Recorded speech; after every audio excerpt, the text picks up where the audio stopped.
పెళ్లి పుస్తకం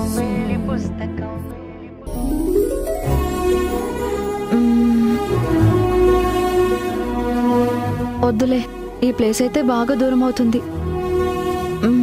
ఈ స్టేట్ అంటే ఇప్పుడు సీజన్ కాదు.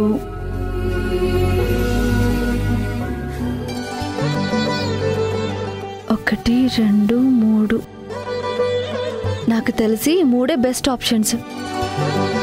ఆయన వచ్చిన తర్వాత మాట్లాడి ఒకటి ఫిక్స్ అయితే బెటర్. Hello sir.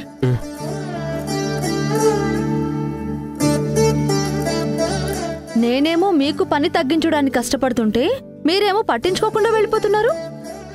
సారీ సాక్షి, చూడలేదా అంటే మైండ్లో ఏదో ఆలోచన మీ చూపుల్ని కప్పేసిందన్నమాట. ఆ ఆలోచన ఏంటో తెలుసుకోవచ్చా? ఆలోచన ఏం లేదు, ఊరికే క్యాజువల్గా. నా కోసం నువ్వేం కష్టపడుతున్నావు?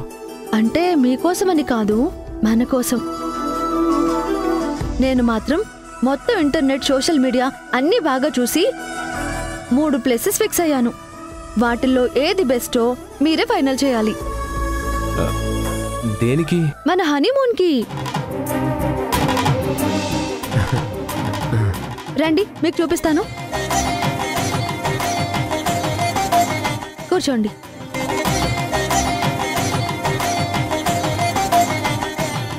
ఇండియా మొత్తంలో ఇవే best honeymoon destinations. Travel agents తో మాట్లాడితే మనకి పూర్తి డీటెయిల్స్ వస్తాయి. ఎర్లీగా బుక్ చేసుకుంటే ఆఫర్స్ కూడా ఇస్తారు. ఆ ఇన్ఫర్మేషన్ మొత్తం ఈ పేపర్లో రాశాను. మీరు ఏదో ఒకటి ఫైనల్ చేస్తే నేను మాట్లాడిస్తాను. నేను నీకు భర్తగా రోహిణి కాను అనుకుంటుంటే నువ్వేంటి సాక్షి హనీమూన్ గురించి మాట్లాడుతున్నావు? సిద్ధు వల్ల పెళ్లి జరిగింది, కానీ నీలాంటి మంచి అమ్మాయికి నాకన్నా ఉత్తముడు, మంచివాడు భర్తగా వచ్చేవాడు. ఏవండి, మిమ్మల్నే. తొందరగా చెప్పండి, నేను వీళ్ళతో మాట్లాడతాను.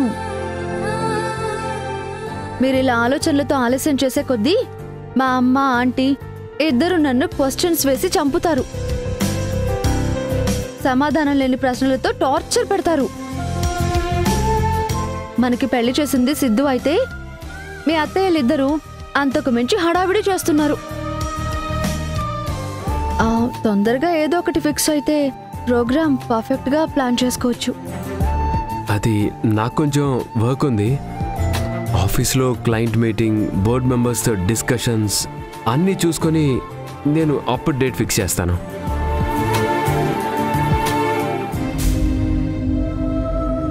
నిజం చెప్పండి, మీకు ఇదంతా ఇంట్రెస్ట్ లేదా? అందుకే వర్క్ పేరు చెప్పి తప్పించుకుంటున్నారా? తప్పించుకోవడం అంటే ఇంకేం కవర్ చేయొద్దు, నాకు అర్థమైంది. ఇప్పుడే మీ బాస్కి ఫోన్ చేసి వర్క్ లోడ్ తగ్గించమని అడుగుతాను. ఇంట్లో వాళ్ళ మాట వినకపోయినా ఆయన నా మాట అయినా వింటారేమో. వద్దొద్దు, నువ్వెవరికి ఫోన్ చేయొద్దు. అయితే ఒక ప్లేస్ సెలెక్ట్ చేయండి. ఇప్పుడు కాదు సాక్షి, కొంచెం తలనొప్పిగా ఉంది, తర్వాత మాట్లాడుకుందాం. తలనొప్పా? పెయిన్ బాంబ్ రాయనా? ఏమొద్దు, కాసేపు పడుకుంటే అదే తగ్గిపోతుంది. సరే, వెళ్ళండి.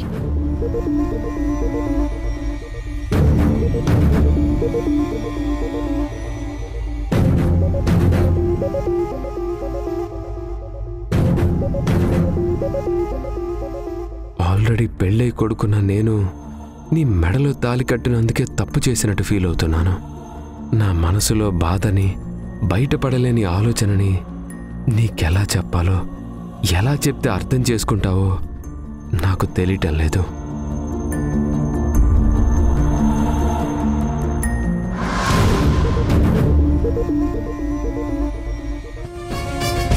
ఇప్పుడు అభిలాషని తీసుకొచ్చి మన ఇంట్లో పెడితే మనలో మనకి గొడవలు పెట్టి మనం విడిపోయేలా చేస్తుంది. అభిలాషని తీసుకొచ్చినందుకు మనకి హెల్ప్ చేయడానికి నందు కూడా రాడు. సర్లే, తన కోసం మనం గొడవ పడ్డం ఎందుకు? భోజనం పెట్టి పంపించేస్తాను.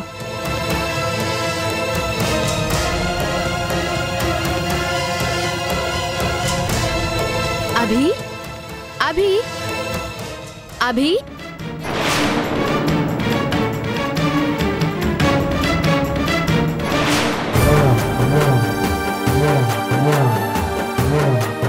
రాజ్ తను వెళ్ళిపోయిందనుకుంటా. మంచిది.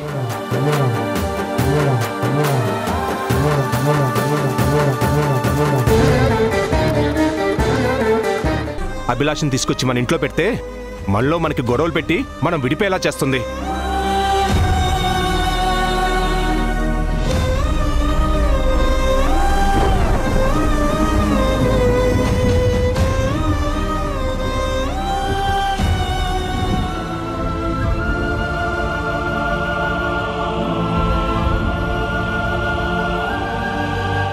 అన్నా, ఒక వాటర్ బాటిల్ ఇవ్వరా? అలాగే.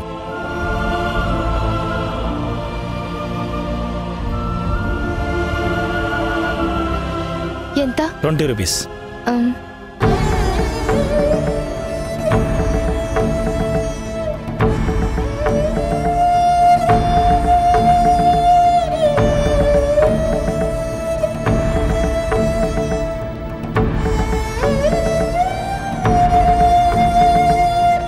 పేమెంట్ అవ్వట్లేదు. 2 minutes. అలాగే.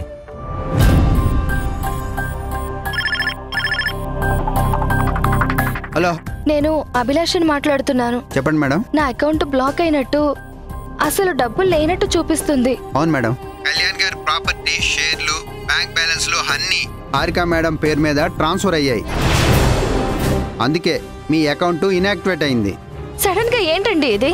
మాకు కనీసం ఒక మాటైనా చెప్పాలి కదా. హలో హలో, ఆగండి. అది మా డ్యూటీ కాదు, మీ కళ్యాణ్ చేయాల్సిన పని. ఆయన చెప్పకపోతే మా మీద సీరియస్ అవుతారండి. ఇంకెప్పుడు నాకు కాల్ చేసి డిస్టర్బ్ చేయకండి.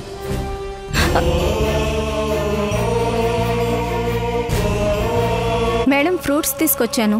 అడగకుండా ఫ్రూట్స్ ఎందుకు తెచ్చావు? నాకేం నీ పనికి మళ్ళీ కేరింగ్ అవసరం లేదు.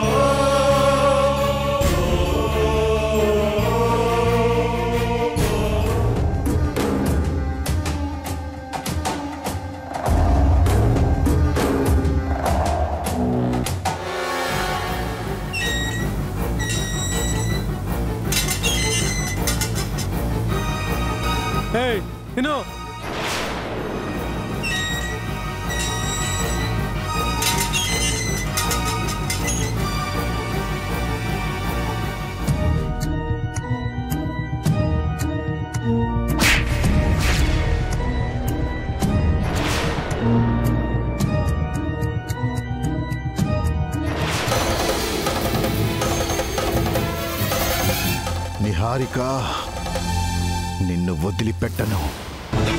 ఆస్తి లాక్కొని అరెస్ట్ చేసినంత మాత్రాన ఇది నా ఓటమి కాదు, నువ్వు గెలిచినట్టు కాదు. దెబ్బతిన్న మనిషిగా చెప్తున్నాను. నీ చావు కోసం నా చావునైనా ఎదిరిస్తాను. నన్ను అన్న ప్రతి మాటకి రెట్టింపు బాధపడేలా చేస్తాను. ప్రతి క్షణం నీ మీద ఎలా పై చెయ్యి సాధించాలన్నా ఆలోచన పుట్టాలన్నా నీ కుటుంబం మొత్తం నా కాళ్ల మీద పడే రోజుని కళ్ళారా చూసి సంతోషించాలన్న నేను క్షేమంగా ఉండాలి. ఆకలి చంపుకోవడం వల్ల నీరసం వస్తుంది, కానీ అనుకున్నది నెరవేరదు.